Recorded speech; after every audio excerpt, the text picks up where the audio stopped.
When my dad and stepmom destroyed my mother's legacy, I returned to reclaim my right to this home.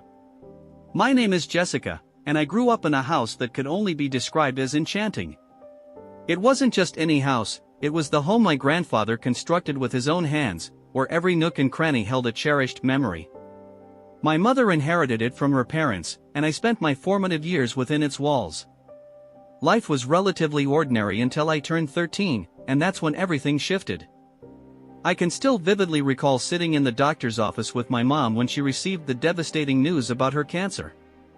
The fluorescent lights cast a harsh glare, making everything feel surreal as the doctor detailed the diagnosis and treatment options. The following years became an emotional roller coaster. The cancer would retreat, giving us fleeting hope, only to return and shatter our spirits once more. Mom had to leave her job, as the treatments left her too weak to work. However, instead of allowing the illness to consume her, she discovered a beautiful way to cope. One morning, I awoke to find her gazing intently at the living room wall. "I think this wall needs some color," she declared, paintbrush already in hand. That was the beginning of her transformation of our home into something truly magical. Murals began to appear everywhere. Mom would spend hours painting, creating vibrant scenes that brought our walls to life. She then ventured into mosaics, meticulously placing each tiny piece to form stunning patterns that sparkled in the sunlight. "Hand me that blue tile, sweetie," she would say, and I would spend afternoons mesmerized by her ability to turn simple materials into breathtaking art. Her crowning achievement was the stained glass windows she designed and crafted for the doors in both the living room and the summer garden. Each panel told a story, catching the light in different ways throughout the day and filling our home with colorful patterns. My favorite pieces were her paintings. She captured my dad's kind eyes and gentle smile perfectly in his portrait. When she painted me, she somehow managed to convey not just my appearance but the essence of who I was inside. I was 15 when we lost her. The cancer returned one last time, and this time it wouldn't let go. Before she passed, she ensured everything was arranged just as she wanted. The house would be mine, while her savings would go to Dad. We never spoke of it afterward. I suppose it was too painful for both of us. Dad took her death harder than anyone could imagine. He tried to hold it together for my sake, but I could hear him crying at night when he thought I was asleep. Eventually, he agreed to see a psychologist, who suggested he join a support group for those who had lost loved ones. The group met every Wednesday evening at a small community center downtown, and slowly, I began to notice small changes in Dad. He seemed less lost, more capable of facing each day as it came. Dad had been attending his grief support group for a few months when he started mentioning someone named Emily. At first, it was just casual remarks about things she'd said during meetings, but soon I noticed a shift in the way he spoke about her. "Emily understands what it's like," he told me one evening over dinner. "Her husband died in a car accident last year, and she's raising her daughter alone too."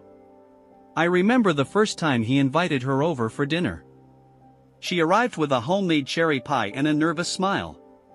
"I hope you like pie, Jessica," she said, hovering awkwardly in our kitchen. "Your dad mentioned it's your favorite." That evening, I watched them together, noticing how Dad laughed at her jokes and how his eyes followed her around the room. It felt strange to see him like that again, happy, almost light. Part of me felt guilty for my discomfort, but another part was relieved to see him coming back to life. Their relationship progressed quickly. Within 6 months, Dad called me into the living room for an important conversation. I knew what was coming before he even opened his mouth. "Emily and I are getting married," he announced, holding her hand. "She and her daughter, Lily, will be moving in with us." The wedding was small and simple. Emily wore a soft lavender dress, and Dad couldn't stop smiling. I was 16, doing my best to be supportive while still processing all the changes. To my surprise, living with Emily turned out to be easier than I had anticipated. She was considerate and kind, never trying to replace my mom but instead carving out her own role in our family. She would leave little notes in my lunch bag and always asked about my day with genuine interest. Lily, my new stepsister, was already in college and only came home during breaks. She was pleasant enough when she was around, but we never really connected. We exchanged polite small talk at family dinners, but that was about it. She had her own life at college, and I was busy with my final years of the decision to remove everything. I felt a wave of nausea wash over me as I processed her words. You removed them? Just like that? I could hardly believe what I was hearing. The intricate mosaics that had adorned our home, each one a testament to my mother's creativity and spirit, were gone without a trace. Kimberly, it was for the best, Sarah said, her tone patronizing. The house needed a fresh start, and those pieces were just cluttering the space. They didn't fit the new design. I could feel my heart racing, anger bubbling just beneath the surface. Clutter? Those were my mother's creations. They were part of who she was. Look, I understand you're upset, but you have to see it from our perspective. We're trying to create a home that reflects our family now, not the past, she replied, crossing her arms defensively. I turned to Dad, searching for some sign of support, but he stood there, looking lost and uncomfortable. Dad, how can you let this happen? I pleaded, my voice cracking. Those mosaics and paintings were her legacy. They were part of our family history. He sighed, running a hand through his hair again, a gesture I had come to recognize as a sign of his distress. Kim, I didn't want to upset you. I thought you'd understand that we're trying to make things better for all of us. Better? By erasing Mom's memory? I shot back, feeling tears prick at the corners of my eyes.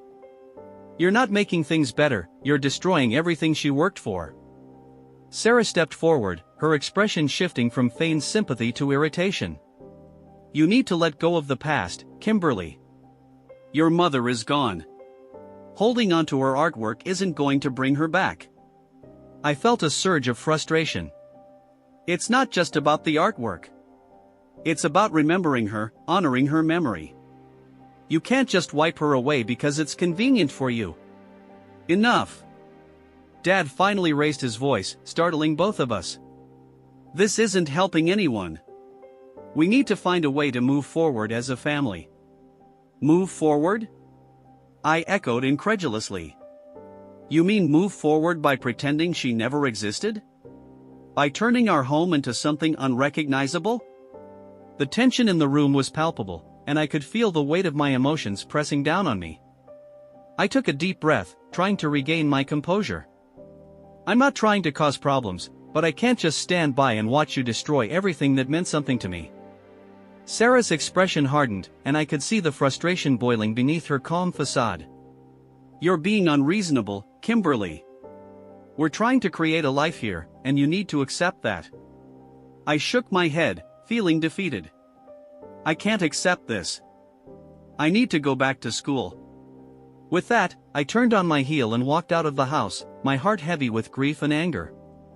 The drive back to college felt endless, each mile a reminder of what I had lost. I replayed the moments of my mother's life in my mind, the laughter, the love, the art that had filled our home with warmth. When I finally arrived at campus, I felt a mix of relief and sadness. I threw myself into my studies, trying to drown out the memories of home and the pain of what had happened. But no matter how hard I tried, I couldn't shake the feeling of loss. As the weeks passed, I found myself increasingly distracted, my thoughts drifting back to the house and the changes Sarah and Dad were making. I called home occasionally, but the conversations were strained, with Sarah always insisting they were too busy to talk for long. When summer break finally rolled around, I drove home with a knot in my stomach, bracing myself for what I might find. The moment I stepped through the front door, I was hit with a wave of disappointment. The renovations had continued, and the house felt cold and uninviting. Hey, welcome back. Sarah greeted me with a forced smile, but I could see the tension in her eyes. We've made some more changes since you were last here. I forced a smile in return, but inside, I felt a deep sense of dread. Can I see? Of course. Come on in, she said, leading me through the house. As we walked through the rooms, I felt a sense of loss wash over me. The vibrant colors and warmth that had once filled our home were replaced by sterile, lifeless walls. Where are the paintings? I asked, my voice barely above a whisper. Oh, we decided to go in a different direction with the decor, Sarah replied, her tone dismissive. My heart racing with a mix of anxiety and anger. Dad! Open the door! I could hear movement inside, but no one came to let me in. I knocked again, harder this time, feeling a surge of frustration. This is ridiculous. Let me in. Finally, after what felt like an eternity, I heard the sound of footsteps approaching. The door creaked open, revealing my dad, looking disheveled and uneasy. "Kimberly, what are you doing here?" he asked, his voice laced with concern. "I came to see if you followed my instructions," I replied, trying to keep my voice steady. "Did you restore everything? Did you get rid of the strangers living in my room?" Dad hesitated, glancing back over his shoulder as if he were unsure of how to respond. "Well, we've made some changes." "Changes?"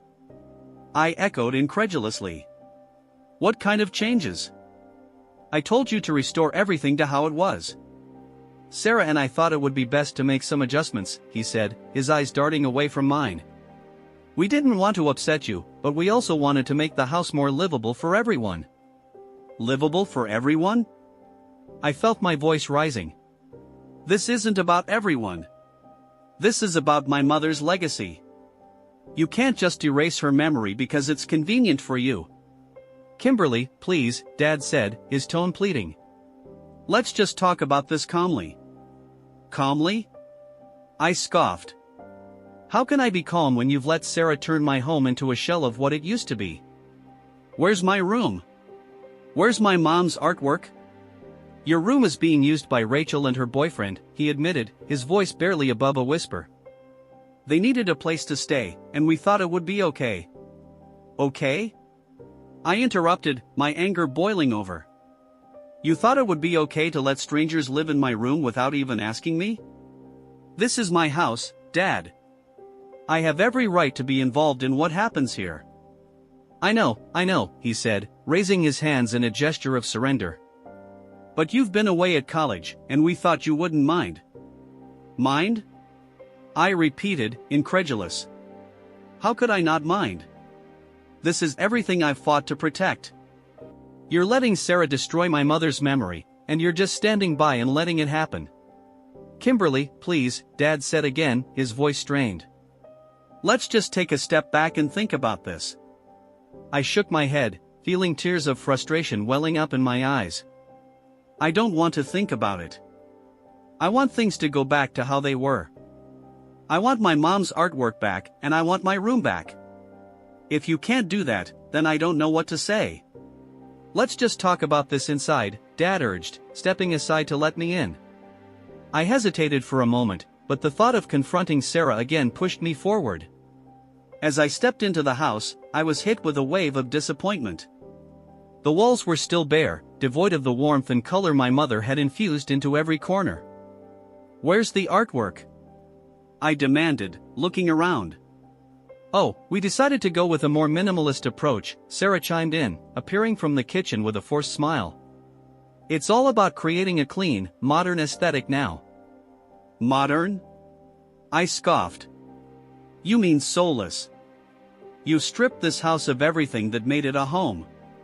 "Kimberly, you need to understand that we're trying to create a space that reflects our family now," Sarah said, her tone condescending. "Your mother's style was outdated. We're just updating it for the future." "Updating it?" I echoed, my voice rising again. "You're not updating anything, you're erasing my mother's memory. You have no right to make these decisions without me." "Actually, I do," Sarah replied, crossing her arms defiantly. "This is my home too, and I'm not going to live in a museum of your mother's past." "Your home?" I shot back, feeling the anger boil over. "You're living in my house, and you're treating it like a project to be remodeled. You don't get to decide what happens here." "Enough!" Dad shouted, his voice echoing through the room. "This fighting isn't helping anyone. We need to find a way to compromise." "Compromise?" I said incredulously. "What's there to compromise?" Restoration team worked tirelessly to bring my mother's artwork back to life. Each day, I watched in a mix of hope and anxiety as they carefully peeled away the layers of paint that had been carelessly splattered over the murals. Maria and her team were meticulous, using specialized techniques to ensure that the original colors and details were preserved. As they worked, I found myself reminiscing about the countless hours I had spent with my mom in that very room, watching her paint and listening to her stories. Each mural had a memory attached to it, a moment frozen in time that I was desperate to reclaim. I felt a renewed sense of purpose as I saw the vibrant colors slowly re-emerging, the scenes of joy and love that my mother had created coming back to life before my eyes. After weeks of hard work, the restoration was finally complete. I stood in the living room, tears streaming down my face as I took in the beauty of the murals. They were more than just paintings, they were a testament to my mother's spirit, her creativity, and her love for our family. I felt a sense of peace wash over me, knowing that I had fought to preserve her legacy. But the battle wasn't over yet. I still had to confront the aftermath of the eviction and the damage that had been done to our home.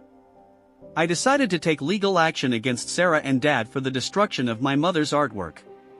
With Patricia's help, we gathered evidence of the damage and prepared to file a lawsuit. It was a difficult decision, but I knew it was necessary to hold them accountable for their actions. As the legal proceedings began, I found myself reflecting on the complexities of family and the pain of loss. I had once thought that moving forward meant letting go of the past, but I realized that it was about honoring it.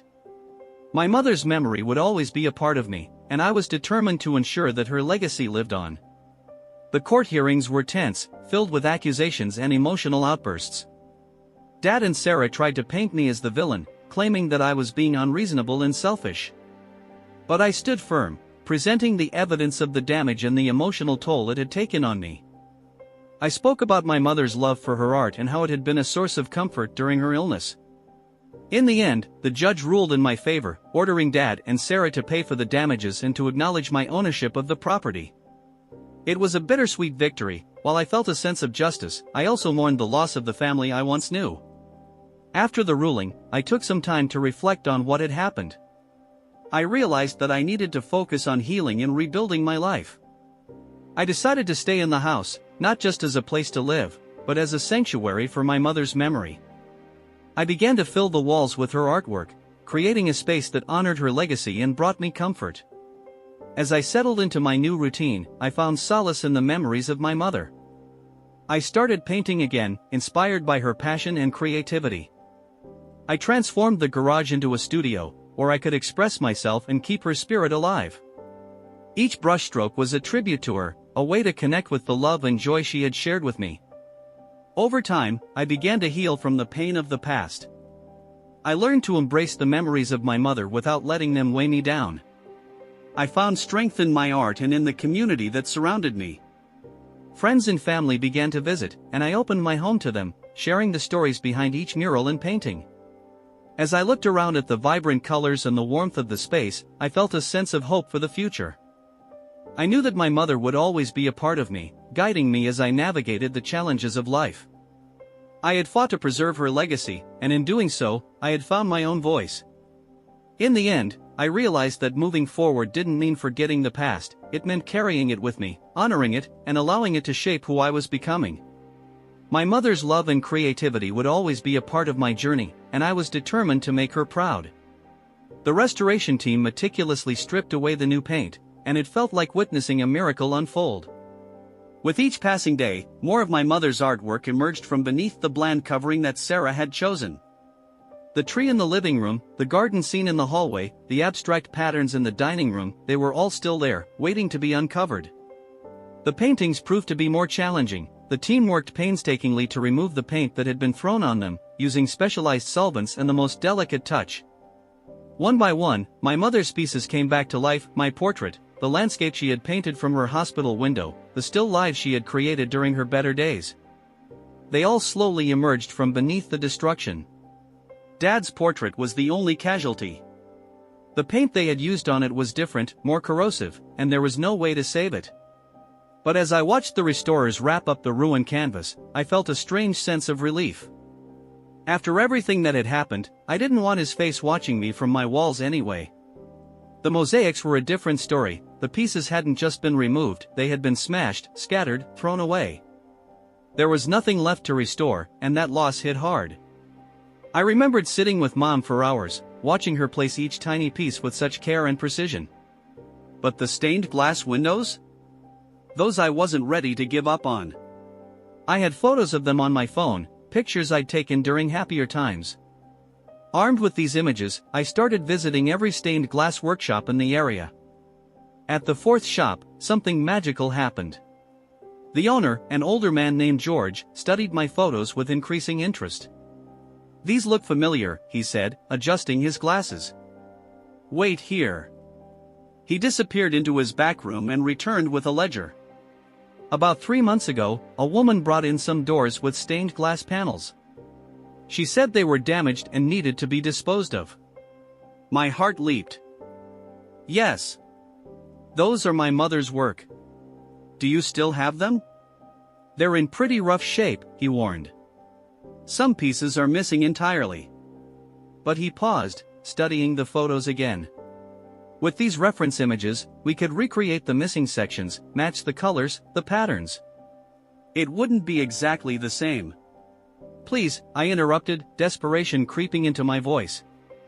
"Whatever it costs, I need them back." Those windows were one of the last things my mother made.